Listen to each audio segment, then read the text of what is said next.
ভাবুন তো, যদি কাল থেকে আপনি কারোর জীবনে একেবারে দেখা দেওয়া বন্ধ করে দেন, না মেসেজ, না কল, না কোনো রিয়াকশন, তাহলে কি সে আপনাকে ভুলে যাবে, নাকি প্রথমবারের মতো আপনাকে সিরিয়াসলি নিতে শুরু করবে? আজ আমরা কথা বলবো সাইলেন্ট ট্রিটমেন্ট নিয়ে। কিন্তু এখানে একটা কথা মনে রাখবেন, এই সাইলেন্ট ট্রিটমেন্ট যদি আপনি সঠিকভাবে নিজের জীবনে অ্যাপ্লাই না করতে পারেন, তবে এটার হিতের বিপরীত হয়ে যাবে। এটা আপনাকে দুর্বল করে তুলবে।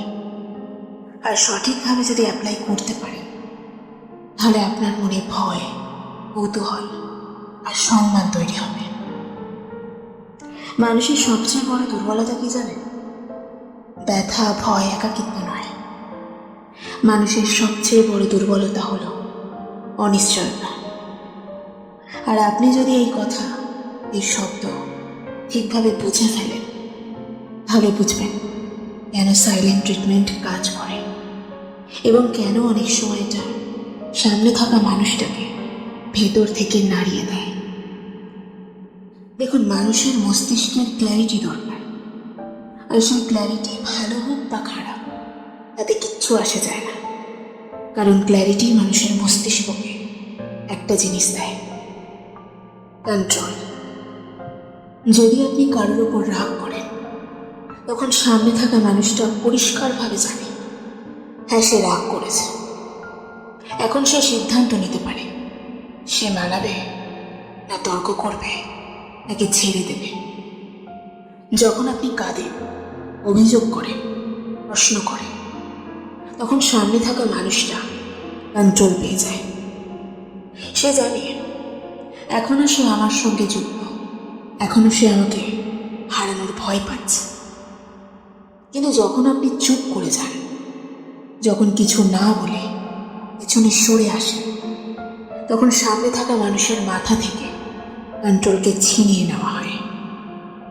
আর ঠিক এখানেই মানুষ সবচেয়ে বেশি অস্বস্তি অনুভব করে।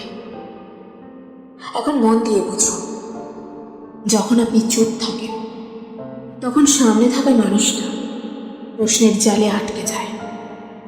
সে ভাবে সে চুপ কেন আছে, আমি কি বেশি কিছু বলে ফেলেছি, নাকি এখন আর সে আমাকে কোনো পরোয়া করে না? সে কি তাহলে অন্য কারোর দিকে এগিয়ে যাচ্ছে? এই প্রশ্নগুলো তাকে ভেতর থেকে খেয়ে ফেলে। কারণ এখন গল্পটা আর কন্ট্রোলে নেই। এখান থেকেই ক্ষমতা একজনের কাছ থেকে অন্যজনের কাছে চলে যায়। এখন একটা খুব গুরুত্বপূর্ণ কথা বুঝে নিন। সাইলেন্ট ট্রিটমেন্ট সামনে থাকা মানুষটাকে আপনার নীরবতা দিয়ে ভয় দেখায় না। তাকে ভয় দেখায় এই বিষয়টা, আপনার মাথার ভেতরে কি চলছে সেটা সে জানে না। মানুষের মস্তিষ্ক ফাঁকা জায়গা সহ্য করতে পারে না। যেখানে কেউ নেই, সেখানে সে নিজেই ভয় তৈরি করে। আর বেশিরভাগ সময় সেই ভয় বাস্তবের থেকে অনেক বেশি ভয়ঙ্কর হয়ে ওঠে। এই কারণেই আপনি যখন কাউকে ইগনোর করেন এবং সেই মানুষটা যদি ইমোশনালি আপনার সঙ্গে জড়িত থাকে, তাহলে সে নিজে থেকেই আপনাকে তার চিন্তার কেন্দ্রবিন্দু বানিয়ে ফেলবে। এখন নিজের কাছে একটা ছোট্ট প্রশ্ন করুন, আপনি কি কখনো দেখেছেন মানুষ সবসময় যাদের কাছে সহজে পাওয়া যায় তাদের পেছনে বেশি ছোটে না? মানুষ তাদের পেছনেই ছোটে যারা সবসময় নয়, কখনো কখনোই উপলব্ধ থাকে। কেন? কারণ অতিরিক্ত উপস্থিতি ভ্যালুকে মেরে ফেলে, আর অনুপস্থিতি ভ্যালুর জন্ম দেয়। এখানেই বেশিরভাগ মানুষ ভুল করে। তারা ভাবে, যদি নীরবতা এতই শক্তিশালী হয়, তাহলে আমিও চুপ হয়ে যাই। কিন্তু ঠিক এখান থেকে সাইলেন্ট ট্রিটমেন্টের ভুল ব্যবহার শুরু হয়। আর এখান থেকেই গল্পটা অন্ধকার হয়ে যায়। কারণ সব নীরবতা শক্তি নয়। কিছু নীরবতা আপনার অসহায়তা দেখায়, কিছু নীরবতা আপনার ভয়কে প্রকাশ করে দেয়। আর সামনে থাকা মানুষটা সেটা খুব দ্রুত বুঝে ফেলে।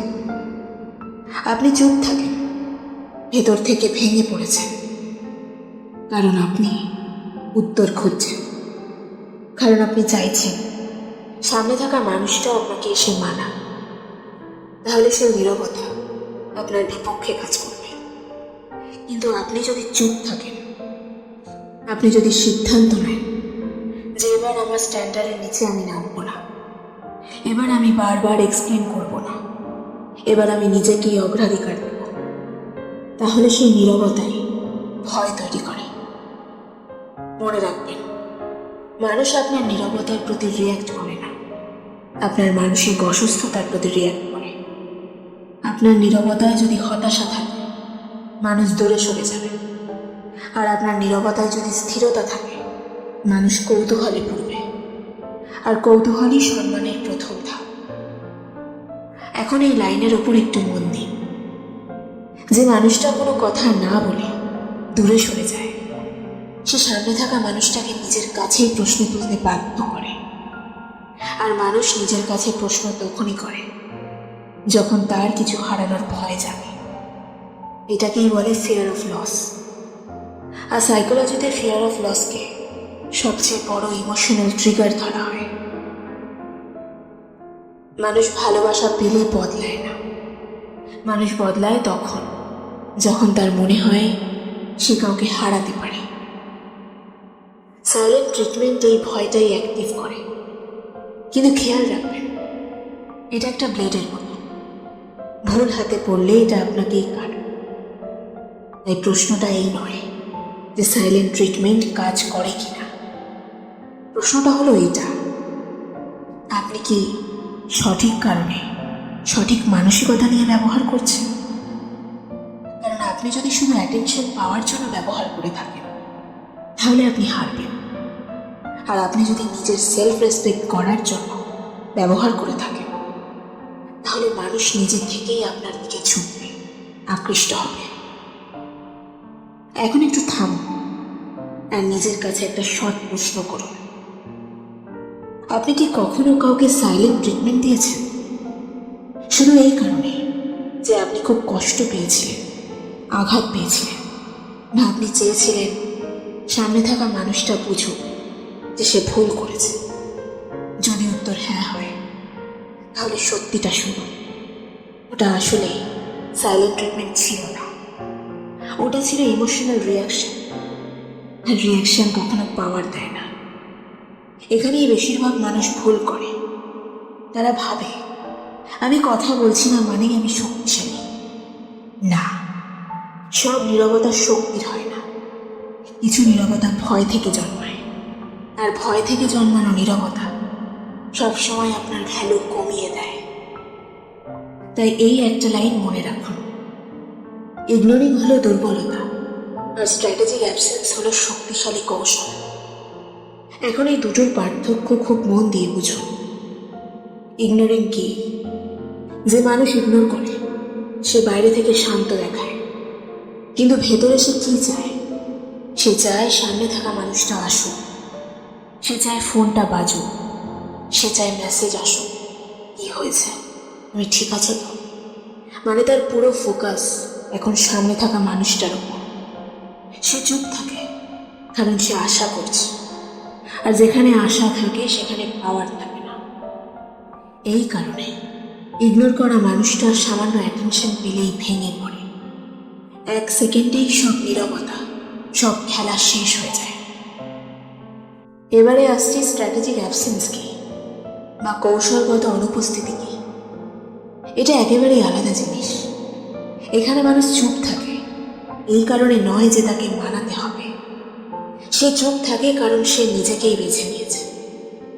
তার মানসিকতা এটাই হয় যে আমি বারবার এক্সপ্লেন করব না, আমি বারবার নিজেকে ছোট করব না। যদি আমার ভ্যালু না বোঝে তাহলে আমি পিছিয়ে যাব। আর এই জীবনটাই সব কিছু বদলে দেয়। এখানে নীরবতা অ্যাটেনশন চাওয়ার উপায় নয়, এটা নিজের স্ট্যান্ডার্ড দেখানোর উপায়। আপনি যদি শুধু বাইরে থেকে গায়েব হয়ে যান আর ভেতর থেকে সেখানেই আটকে থাকেন, তাহলে ভুলে যান এটা কাজ করবে। কারণ মানুষ এনার্জি অনুভব করতে পারে। যদি আপনার নীরবতার ভেতরে অস্থিরতা থাকে, যদি আপনার নীরবতার ভেতরে প্রত্যাশা থাকে, তাহলে সামনে থাকা মানুষটা ভাবে সে আমাকে ইগনোর করছে, মানে সে এখনো আমাকে ভ্যালু দেয়। আর যেই মুহূর্তে সে এই বিষয়টা বুঝে ফেলে, আপনার কৌশল সেখানেই ব্যর্থ হয়ে যায়। এই কারণেই স্ট্র্যাটেজিক অ্যাবসেন্সের সবচেয়ে বড় নিয়ম হলো আপনাকে সত্যি ব্যস্ত হতে হবে, আপনার কাজে, আপনার মিশনে, আপনার শরীর চর্চায়, আপনার মনের উন্নতিতে। হ্যাঁ, এটা শুনতে কঠিন লাগছে জানি, কিন্তু এখানে 90% মানুষ এখানে হেরে যায়। কারণ বেশিরভাগ মানুষ চুপ তো হয়, কিন্তু সামনে এগোয় না। আর যে এগোয় না, তার অনুপস্থিতি ফাঁপা হয়ে যায়।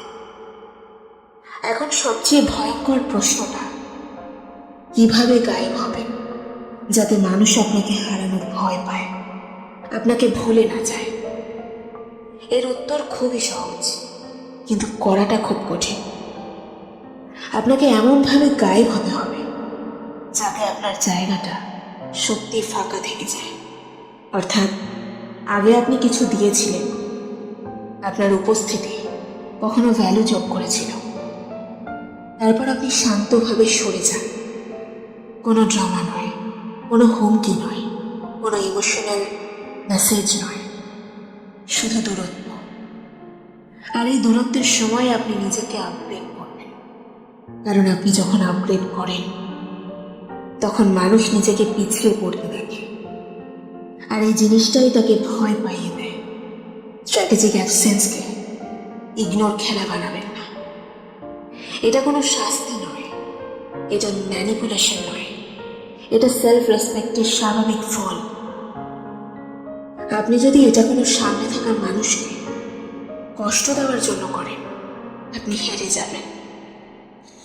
কিন্তু যদি নিজের সুরক্ষার জন্য করেন, তখন মানুষ নিজে থেকেই বুঝবে। এখন এখানে খুব মনোযোগ দিন, কারণ এখান থেকেই আপনি সাইলেন্ট ট্রিটমেন্টকে হয় একটি শক্তিশালী টুল বানাবেন, নয়তো সারা জীবন ভুলভাবে ব্যবহার করতে থাকবেন। সাইলেন্ট ট্রিটমেন্টের 3টে নিয়ম। আপনি যদি এগুলো বুঝে নেন, তাহলে আপনার নীরবতায় দুর্বলতা থাকবে না, আপনার উপস্থিতির থেকেও বেশি শক্তিশালী হয়ে উঠবে। সবচেয়ে বড় ভুল কি জানেন? এখন আমি কথা বলবো না, এখন দেখো আমি গায়েব হয়ে যাব। এই কথা বলা মাত্রই আপনার অর্ধেক শক্তি শেষ হয়ে যায়। কিন্তু কেন? কারণ আপনি সামনে থাকা মানুষটাকে মানসিকভাবে প্রস্তুত করে দিলেন।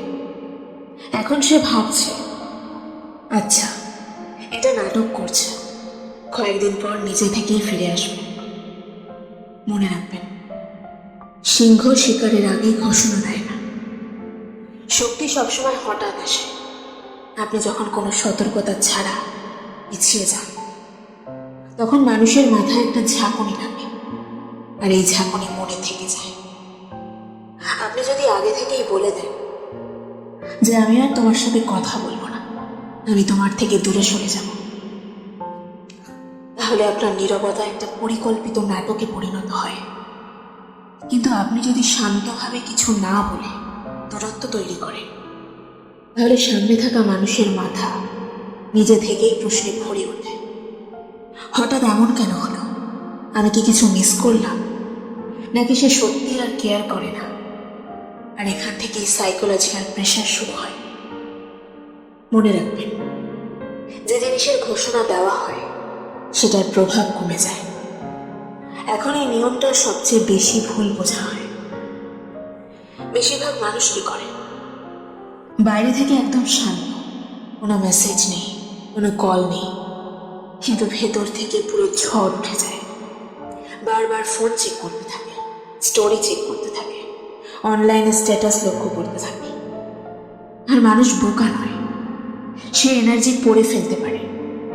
যদি আপনার নীরবতার মধ্যে অস্থিরতা থাকে, তাহলে সামনে থাকা মানুষটা ভাবে সে আমাকে ইগনোর করছে, মানে সে আমাকে এখনো ভ্যালু দেয়, মানে কন্ট্রোল এখনো আমার হাতেই আছে।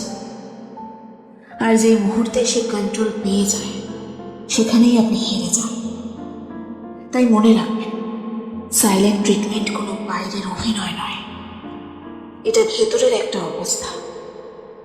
আপনাকে সত্যি শান্ত হতে হবে, অর্থাৎ আপনি মানসিকভাবে মেনে নিয়েছেন এই মানুষটা চলে গেলেও আমি ঠিক থাকবো।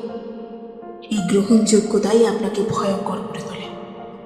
আর এই গ্রহণযোগ্যতা তখনই আসে যখন আপনি সত্যি নিজের জীবনে ব্যস্ত হয়ে পড়েন, আপনার কাজে, আপনার শরীর চর্চায়, আপনার মিশনে, আপনার ভবিষ্যতে।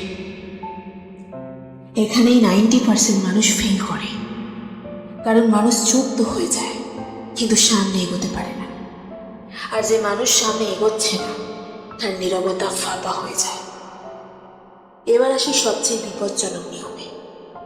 এখানেই বেশিরভাগ মানুষ সব কিছু নষ্ট করে দেয়। আপনি কয়েকদিন চুপ থাকলেন, সামনে থাকা মানুষটা অস্থির হলো, তারপর একদিন তার মেসেজ এলো আর আপনি সঙ্গে সঙ্গে রিপ্লাই দিলেন। ব্যাস, এই মুহূর্তেই আপনি নিজেকে সস্তা করে দিলেন। মনে রাখবেন, নীরবতা ভাঙাও একটা পাওয়ার মুভ। আর এই পাওয়ার মুভ সবসময় শর্ত সাপেক্ষ হয়। আপনি নীরবতা তখনই ভাঙবেন যখন সামনে থাকা মানুষটা আপনাকে সম্মান দেখাবে। মানে সে আপনাকে ক্যাজুয়াল অপশন হিসেবে ব্যবহার করবে না, আপনার ভ্যালু বুঝবে। যদি এসব না হয় তাহলে নীরবতা ভাঙা মানে সেলফ রেসপেক্ট নষ্ট করে দেওয়া। এখন এখানে একটা ভয় জন্মায়, আমি যদি চুপই থাকি আর সে যদি কখনো ফিরে না আসে। এই ভয়টাই বেশিরভাগ মানুষকে দুর্বল করে দেয়। এই ভয়ই আপনাকে কন্ট্রোল করে। কিন্তু শুনুন, এই ভয়টাই আপনার সবচেয়ে বড় অস্ত্র হয়ে উঠতে পারে যখন আপনি মেনে নেন সে না এলেও আপনার জীবন থেমে থাকবে না। ঠিক সেই মুহূর্তে আপনি মুক্ত হয়ে যান। আর যে মানুষ মুক্ত তাকে কেউ ম্যানিপুলেট করতে পারে না। এটাই বাস্তবতা। এটাকে মানতে শিখুন আর সামনে এগিয়ে যান। হ্যালো বন্ধুরা, আমি রিম্পা আছি তোমাদের সাথে। আশা করি ভিডিওটি ভালো লেগেছে। যদি ভিডিওটি ভালো লেগে থাকে তাহলে একটা লাইক দিয়ে কমেন্টে জানিও তোমাদের বক্তব্য। আর এই ভিডিওটি শেষ পর্যন্ত দেখার জন্য তোমাদের অনেক অনেক ধন্যবাদ।